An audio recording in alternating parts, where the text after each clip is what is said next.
students of class 12. Yesterday I taught present tense tense, but today I am going to teach you present continuous tense. Present continuous tense को हिंदी में कहते हैं वर्तमान निरंतर काल।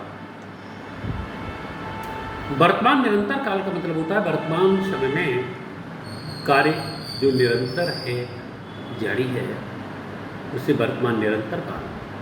यानी वर्तमान समय में कार्य हमारा जारी है। बाकी को देखने से ऐसा प्रतीत होता है कि समय वर्तमान है और कार्य जारी है, अभी पूर्ण नहीं हुआ है, कुछ हो चुका है, कुछ होना बाकी है।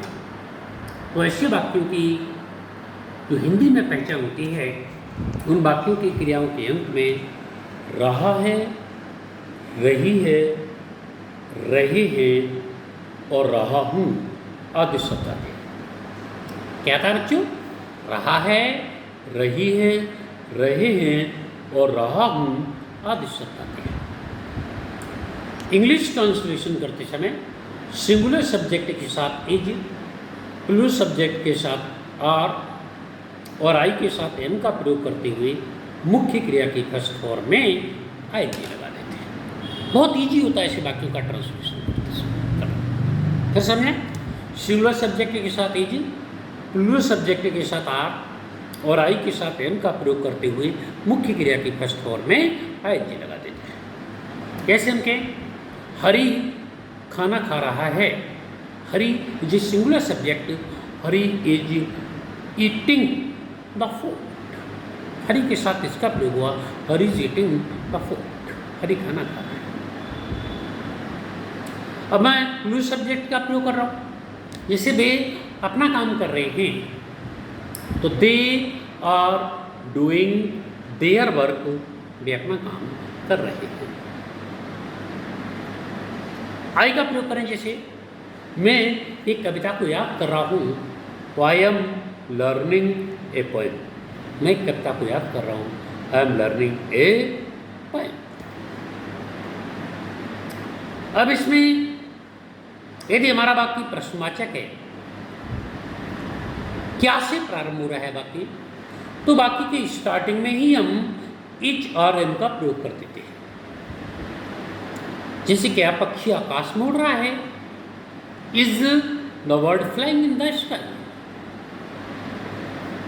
क्या तुम अपने मित्र की सहायता कर रहे हो, तुम बहुवचन, तो आर का प्रयोग हुआ, are you helping your friend. क्या तुम अपने मित्र की सहायता कर? क्या मैं एक मधुर गाना नहीं गा रहा हूं, तो am I not singing a sweet song. और बाकी यदि निगेटिव होता है तो इजारा के साथ नोट का प्रयोग कर देते हैं। जैसे बच्चे कक्षा में शोर नहीं मचा रहे हैं, तो the children are not making a noise in the class. और ऐसे इंटेरोगेटिव वाक्य जिसमें इंटेरोगेटिव वर्ड्स वाक्य के हिंदी में वाक्य के मध्य में दिए होते हैं, तो उनका ट्रांसलेशन करते समय हम उन प्रश्नवाचक शब्दों के अंग्रेजी को वाक्य के प्रारंभ में ले आते हैं और उसके बाद इज़ारम का प्रयोग करते हैं। इज़ारम का प्रयोग करने के बाद हम सब्जेक्ट लाते हैं, फिर वर्ब लाते हैं, फिर ऑब्जेक्ट लाते हैं।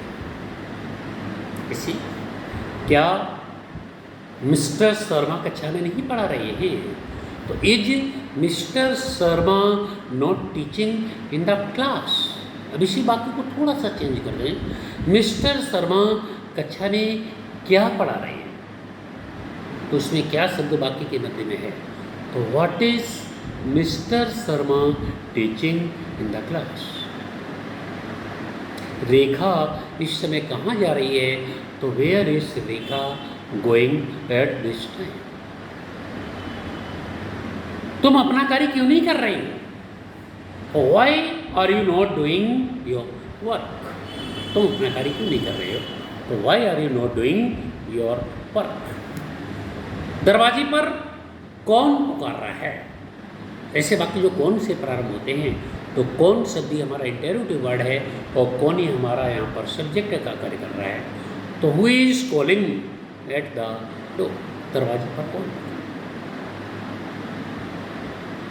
तुम्हें अंग्रेजी व्याकरण कौन पढ़ा रहा है, तो he is teaching you English grammar, who is teaching English grammar, starting में यू का प्रयोग कर देंगे क्योंकि वही हमारा इंटरव्यूटिव वर्ड का कार्य कर रहा है और वही हमारा सब्जेक्ट का कार्य कर रहा है। तो इस तरीके से जो प्रेजेंट कंटिन्यूअस टेंस होते हैं ये बहुत ही ईजी होते हैं।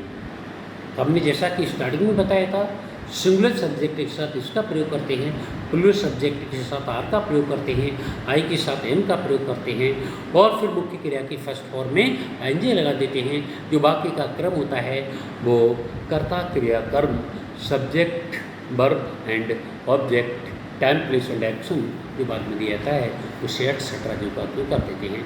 नेगेटिव वाक्य में इज़ार एम के साथ नोट लगा देते हैं। इंटरव्यूटिव वाक्य यदि क्या से प्रारंभ होता है तो इज़ार एम का प्रयोग हम वाक्य के प्रारंभ में कर देते हैं और इंटरव्यूटिव शब्द बीच में आता है तो उसके अंग्रेजी को पहले ला करके इज़ार एम लाते हैं, तो सब्जेक्ट, वर्ब एंड ऑब्जेक्ट लाते हैं। तो इस तरीके से बच्चों प्रेजेंट कंटिन्यूअस के वाक्यों को पढ़िए, इनकी जो ट्रांसलेशन की एक्सरसाइज दी है उनको ट्रांसलेट करिए। यदि कोई प्रॉब्लम है तो फ़ोन करके मुझे आप पूछ सकते हैं और नेक्स्ट वीडियो में मैं नेक्स्ट टेस्ट के साथ आपके साथ फिर मुलाकात करूँगा। तब तक पढ़ते रहिए, अपने स्वास्थ्य का ध्यान रखिए। Thank you.